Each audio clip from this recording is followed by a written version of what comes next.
36 जिल्हे, 36 बातम्या. News G9 Maharashtra. उत्तर तुमच्या प्रश्नांची.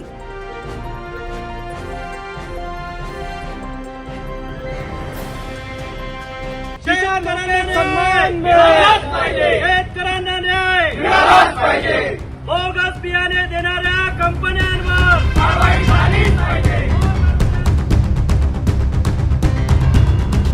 अमरावती जिल्ह्यामध्ये शेतकऱ्यांची फसवणूक करणाऱ्या बोगस बियाणे कंपन्यांविरोधात अमरावती जिल्हा युवक काँग्रेसनं सोमवारी जिल्हाधिकारी कार्यालयावर धडक मोर्चा काढत तीव्र आंदोलन केलंय.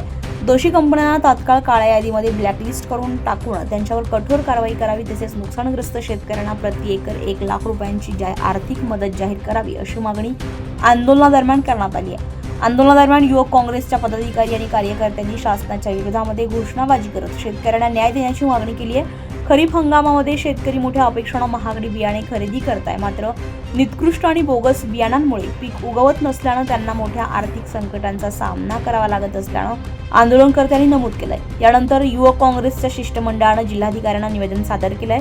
निवेदनामध्ये बोगस बियाणे कंपन्यांवर फौजदारी गुन्हे दाखल करावेत, संबंधित कंपन्यांना काळ्या यादीत टाकावे, नुकसानग्रस्त शेतकऱ्यांना प्रति एकर 1 लाख रुपयांची मदत द्यावी, तसेच निकृष्ट बियाणे विकणाऱ्या परवानाधारक विक्रेत्यांचे परवाने रद्द करावेत अशी मागणी करण्यात आली आहे. युवक काँग्रेसनं प्रशासनाला इशारा देत सांगितलंय की मागण्यांवर लवकरात लवकर निर्णय झाल्यास पुढील काळामध्ये जिल्हाभर चक्काजाम आणि तीव्र आंदोलन छेडण्यात येईल. यावेळी राहुल येवले, जिल्हाध्यक्ष युवक काँग्रेस अमरावती, कार्याध्यक्ष अनिकेत ढेंगळे, प्रदेश महासचिव रितेश पांडव, विधानसभा अध्यक्ष अमरावतीचे वैभव देशमुख, आदिवासी सेल अध्यक्ष अर्जुन येवनाते, NSUIचे जिल्हाध्यक्ष सर्वेश खांडे, जिल्हा उपाध्यक्ष अंकुश जुनघरे, विधानसभा अध्यक्ष दर्यापूरचे ऋग्वेद सरोदे, विधानसभा अध्यक्ष बडनेराचे आशिष यादव, संदीप मुंडे, सत्यजित विधळे, प्रद्युम्न पाटील, अमित बेलकर, ऋषिकेश वाढोकार, श्रेयश बर्वे, हेमंत सुरजे, अक्षय घुमावरे, पंकज आमोदे यांच्यासह अमरावती जिल्हा युवक काँग्रेसचे पदाधिकारी आणि कार्यकर्ते मोठ्या संख्येने उपस्थित होते.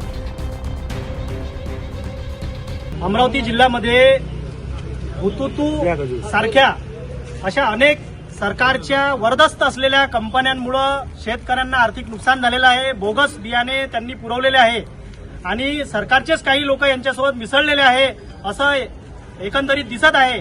त्यांच्यावर काळ्या यादीत टाकण्याची कारवाई करावी यासाठी जिल्हा युवक काँग्रेसच्या वतीने आज आम्ही इथं जिल्हाधिकाऱ्यांच्या माध्यमातून सरकारला निवेदन देण्याकरिता आलो आहे आणि शेतकऱ्यांना एकरी 1 लाख रुपयाची आर्थिक मदत मिळावी अशी आमची युवक काँग्रेसची प्रामाणिक मागणी आहे. न्यूज G9 महाराष्ट्रासाठी नितीन वरखडेसह कॅमेरामन प्रकाश आठवले, अमरावती.